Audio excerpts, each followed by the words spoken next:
Welcome back to my mental health and crime channel. My name is Huda London. This is for education purpose only. This is the case of the Idaho 4. May the victims rest in peace, condolence to their families, and may the correct justice be served. Today I'd like to focus on the couple, the two victims, Xana Kernodle and Ethan Chapin. I've always believed that it was two separate incidents,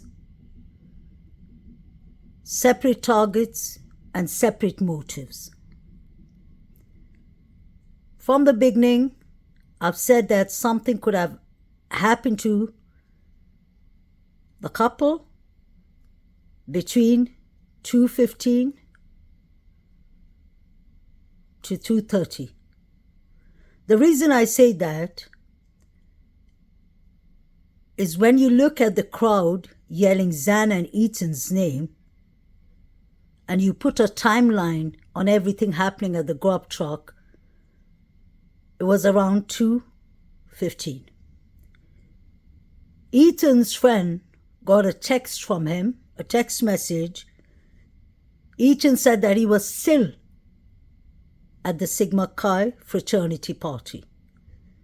The friend's mother even contacted the FBI, but the timelines was never changed. So if that was the last text message from Ethan, something happened to Ethan and Xana after 2:15. And he said he was at the Sigma Chi fraternity. I want to focus on the alcohol offense in Taylor Avenue, Banfield. Let me make one thing clear. None of us know actually what happened to these four victims because of the gag order. There's been a lot of rumors, theories, speculations. And my theory is that the Taylor Avenue, Banfield alcohol offense stop was a distraction because the undercover cops were at Banfield. We saw Saeed watching some disturbing pictures at the Banfield. I've seen Joe Vito watching disturbing pictures at the grub truck. And I believe that was all in relations to the couple. Was there a fight? What happened to Ethan and Xana? Xana's father said that she was at home at midnight. Could Xana have left at midnight and gone to the party? Or could Xana have been just calming her father down by saying that she's fine? I wonder who made the call at 3:01 for the alcohol offense. Who called in? Those three boys and Saeed didn't look like they were intoxicated or drunk. So what was that call about? I've always said that was a distraction, in my opinion. And call logs are public record.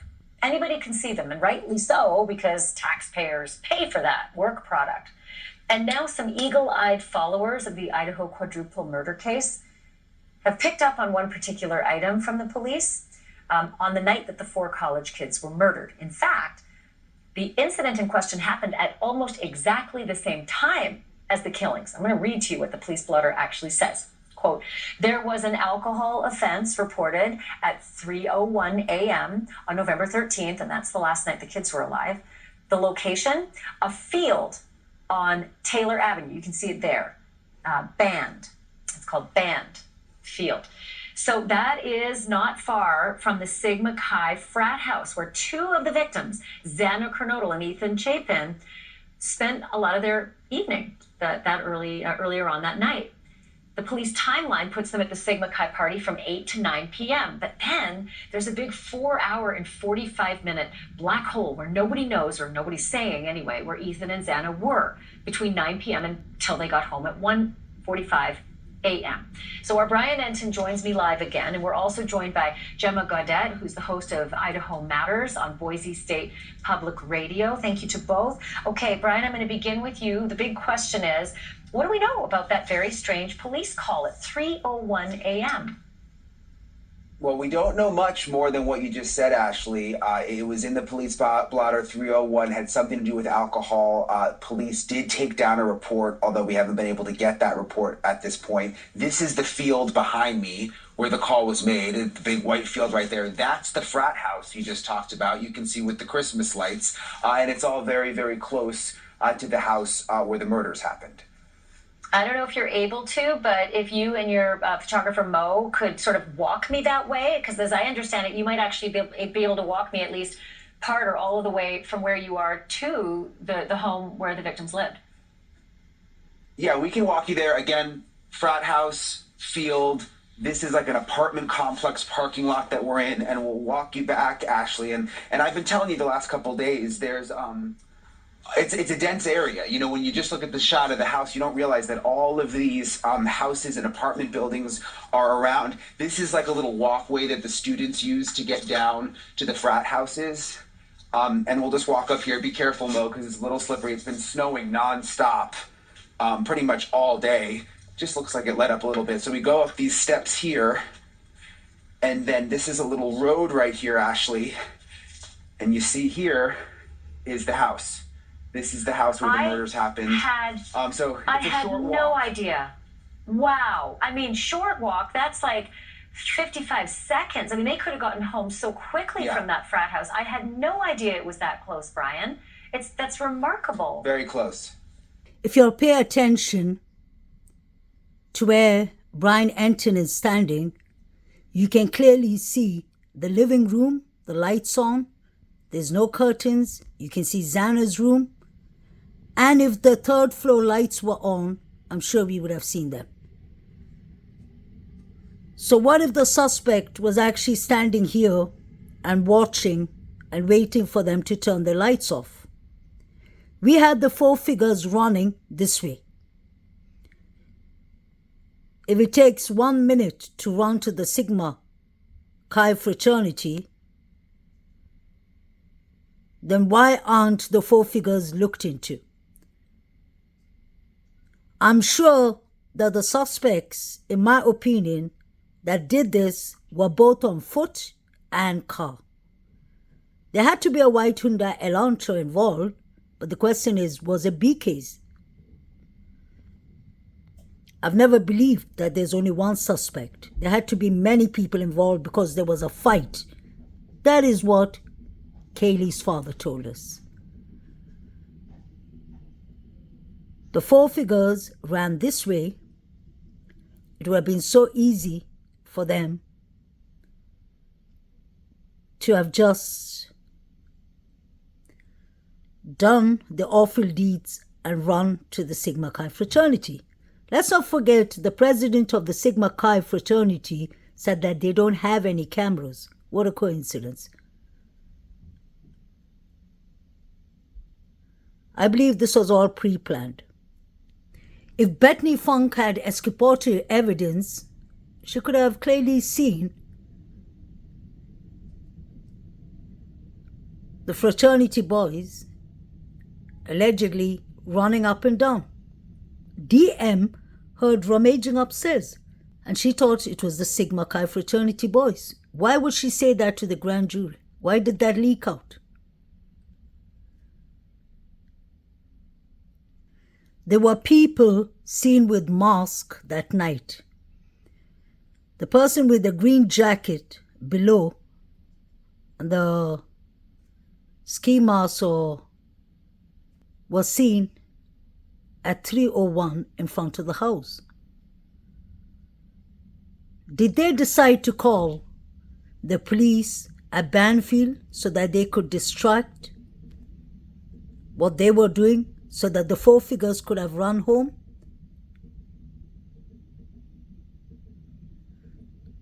The person with the pink mask allegedly, I'm not sure, it's been said that it's DM, and I've seen her in pictures with that same mask. But the question is, which of these people or which person could have been involved. This person with the mask was seen. It says pause to read. The term GeoSnap is a Snapchat setting that allows location to be untraceable. So these people were using GeoSnap. And this was early in the morning that this picture was taken. The person's lips look very swollen, like he's been in a fight. It was said that Kaylee, Ethan, and Xana defended themselves.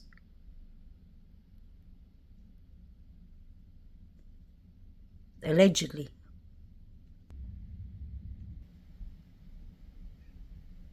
There were many people with masks roaming around that night. Could this person be Adam?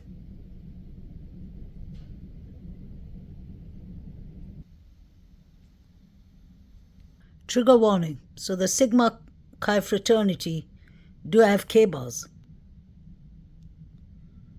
I don't even want to read what's written down says. That's how disgusting these people are, but just watch. All of these people have K-bars. Pay attention to how many of them are carrying K-bars.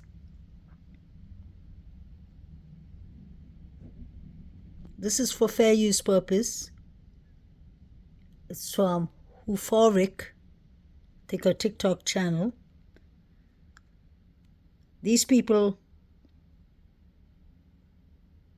are quite good with axes, axe throwing and such things. I've heard that Jack D is good in it too.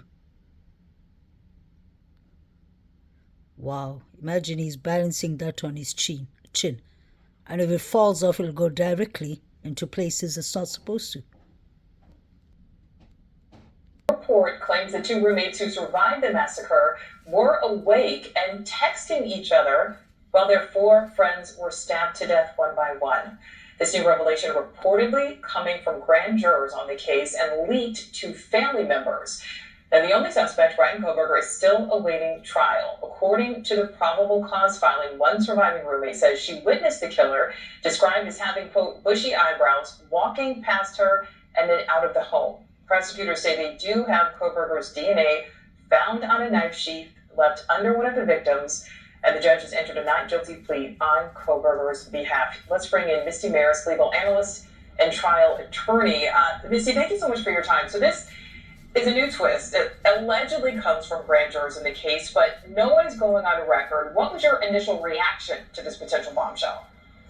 As far as this is concerned, it's really difficult to verify whether this information is actually true. So let's go through a little bit of the history of the case. When the news first broke about this terrible, tragic killing, we learned that there were two roommates who survived the attacks who were in the house at the time. Now, at first we heard that they were both asleep. They didn't wake up till the following day. Then hits the probable cause affidavit. Well, the story begins to change. One of the roommates now had this encounter where she sees the assailant in the house that evening. So this is a dramatic change from the information that was set forth in that probable cause affidavit, if it were in fact the case that the two roommates were awake and texting during that time. So coming back to Ethan and Xana, this was the text on Facebook that was left by the mother of Ethan's friend. She said, "This is so hard to watch. Ethan texted my son at 2 a.m. and he's almost positive they were still at the Sigma Chi at that time. Based on what the text said, that wouldn't put them at the house until at least 2:10 to 2:15. My son called the tip line and reported this days ago, but they are still saying that they think Ethan and Xana were at the house at 1:45. And she said, it's frustrating. Yes, it's frustrating. Because if somebody, her son, saw Ethan at 2:10, he texted him and he said he was at the Sigma Chi. Why aren't they changing the timelines? I personally believe something happened to Ethan and Xana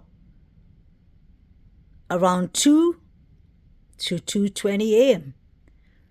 Like Ethan's mother said, 2 a.m. is the hardest time for us, for her family. What happened at 2 a.m.? Let's not forget, Ethan has a twin brother, a triplet, called Hunter. I'm sure Hunter would have called his parents, no matter what timing it was. You would call your parents to say that your brother's gone, that something's happening. Or if he didn't call his parents, I'm sure he spoke to them the next day. So I will go by the timeline of Stacy Chapin. Stacy said that 2 a.m. is the hardest time for family. And then we have the second mother saying that her son got a text from Ethan. Obviously, she's not going to mention her son's name, but it was a Sigma Chi fraternity boy. Was Ethan and Xana attacked? At home? Or on their way maybe home? We heard a female yelling from the police body cam, "Stop it, stop!" And it sounded like somebody really wanted someone to stop doing what they were doing. Isn't it strange that "stop it, stop"? That yelling came right after the last call to Jack D. I personally have always said in my channel, these are two separate attacks. Two separate motives, two separate timings.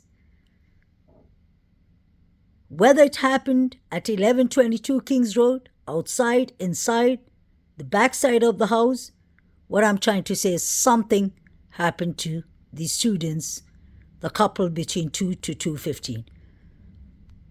Whether it's a rumor, whether it's a fact that there was a fight at Sigma Chi fraternity and it involved Ethan, that would clearly make sense of what happened.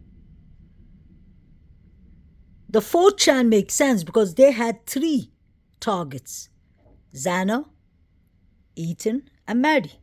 They meant that Kaylee was collateral damage, but I don't think so. Kaylee had a stalker, whether it was an ex or somebody else.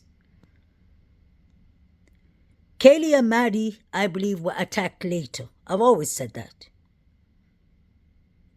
I believe they were actually alive right up to 2:52. When they made that last call to Jack D, something happened to the girls. I'm not saying that Jack D is involved, but I'm just saying Jack D needs to explain himself. And I believe that the dog Murphy was taken out of the house while the crimes were happening. And he was placed back in the room right before the police were called. If that makes sense. Because that is the only explanation to why Murphy didn't have any forensic evidence on him. He didn't have any red liquid, nothing. And that makes me believe it's somebody who knew Murphy, who loves Murphy, who didn't hurt the dog. If it was BK, and if BK felt threatened, wouldn't he finish the whole house? He already deleted 4 people. He wouldn't want a dog barking, and he wouldn't want Dylan testifying. If Dylan saw him, according to her, let's not forget Dylan said that she was dreaming. She wasn't sure if she was dreaming or if she was seeing things. So did she actually see BK? Did she see someone with bushy eyebrows? Because I don't think she was in her head wasn't in a normal space, in the right place. This is an unreliable witness. And if this is what is connecting BK to the crime, then Houston, we got a problem. A big one. That is touch DNA they're talking about, the knife sheet. You've had many people, many students inside the crime scene. Multiple people were calling 911. Where's the 911? call on a gag order. I think because it's going to expose everything. I believe the motive of the unlivings of Eaton and Zano were definitely from the fraternities.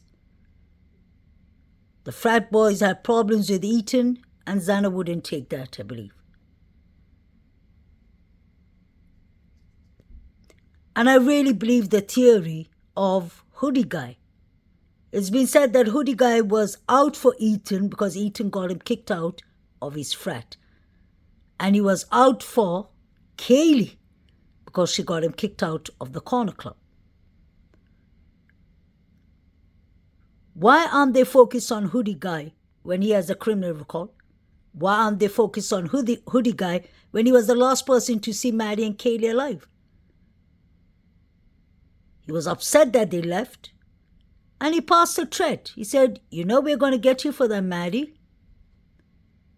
Why are they ignoring the facts? I'm not accusing people in the grub truck, but the grub truck and the Banfield boys are caring, especially the grub truck boys. It's easy to see when somebody's carrying weapons, and they're carrying KNIVS, machetes on top of that.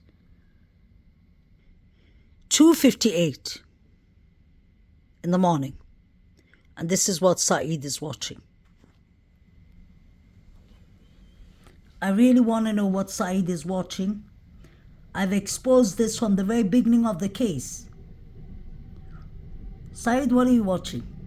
And why doesn't your hands look right? Who's the person with the mask? Kaylee sitting on the sitting position on the bed. I've mentioned that plenty of times in the beginning. Many people actually criticized me for that and said I was imagining. Until Kaylee's father came, Steve, and said Kaylee was found in the sitting position. Now this is not my device. It is Saeed carrying an iPhone or something. Pay attention to what he's watching. We cannot ignore this and say we haven't seen it. I wish I could unsee this, but I can't. The first time when I found that, I went directly and zoomed in because I thought, how could a person be standing and talking to cops and watching his mobile? We have a young man there with one glove. Pay attention. He has on just one glove. Let me zoom in. Wasn't there one glove found on the crime scene? These four need to be checked into, and everyone in the grub truck.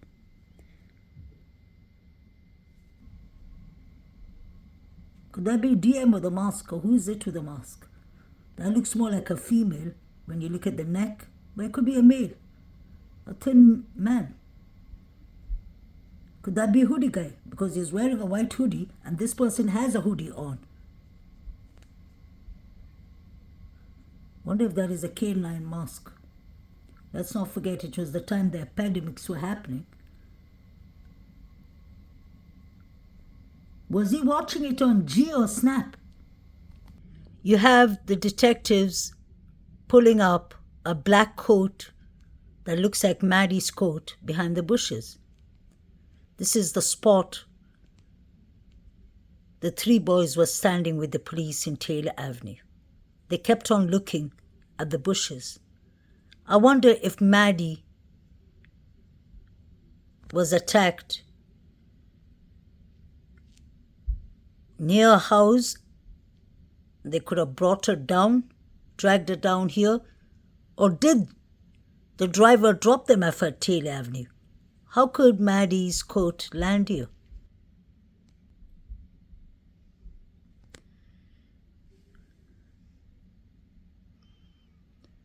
They were upstairs searching for something, but the Banfield boys, whatever they threw, they must have taken it with them. Why were these cops standing here? They came here for a reason.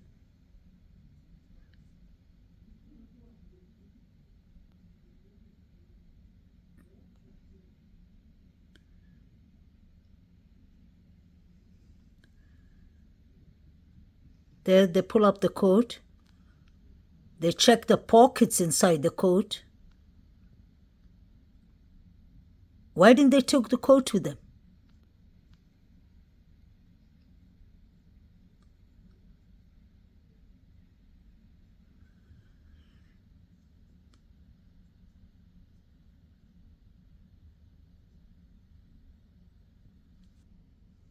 They threw it. Were they actually police?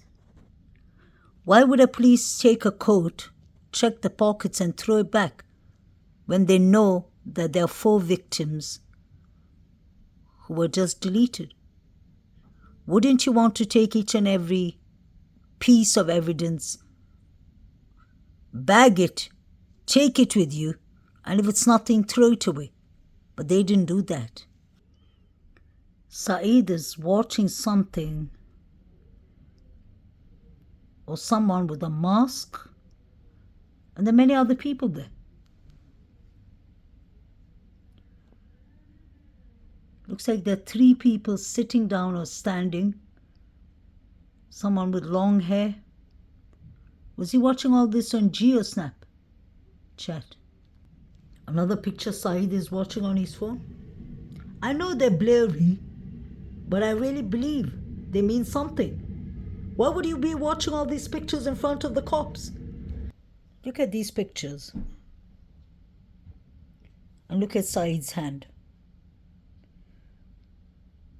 Who's the person with the mask? Could that be Hoodie guy or Biki?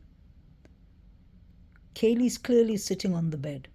I should have said trigger warning, guys. Sorry. This is what happens when I zoom in. You can clearly see. Is it Ethan and Zan, I wonder? Do you all remember in the beginning of this case, the police was trying to clarify things to us, and they kept on mentioning the students, the victims were not gagged. I wonder why they insisted on that they were not gagged. Was that the rumors going on? Or were they actually gagged? The pictures don't look right.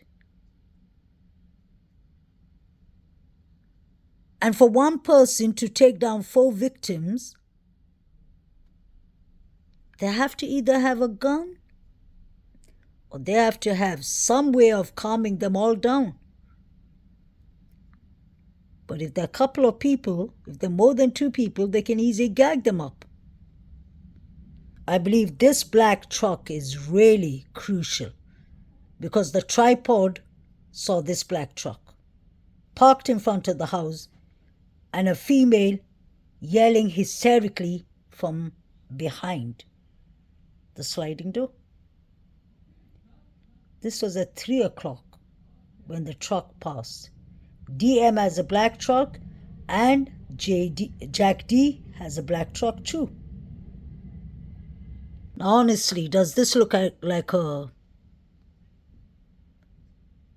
alcohol stop that these 3 are intoxicated? They're not intoxicated at all. Look at the eyes.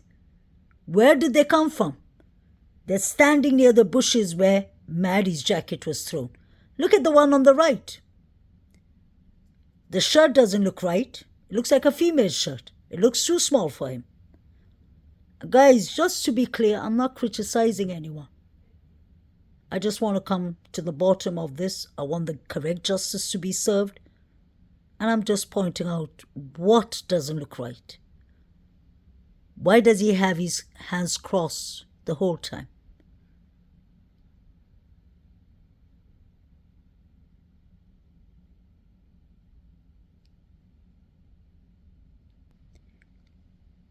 The guy on the right has Vans shoes on, and so does Saeed. They're watching their Snapchats now.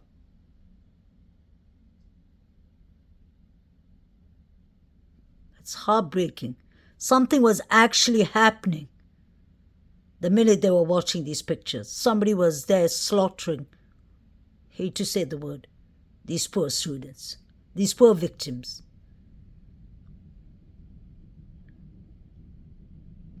All these students need to be checked properly. All these people before BK. The more things come out, the more it doesn't look right. And I've always said I'm still 50-50 with this case. BK could be involved somehow or the other, or maybe BK is innocent.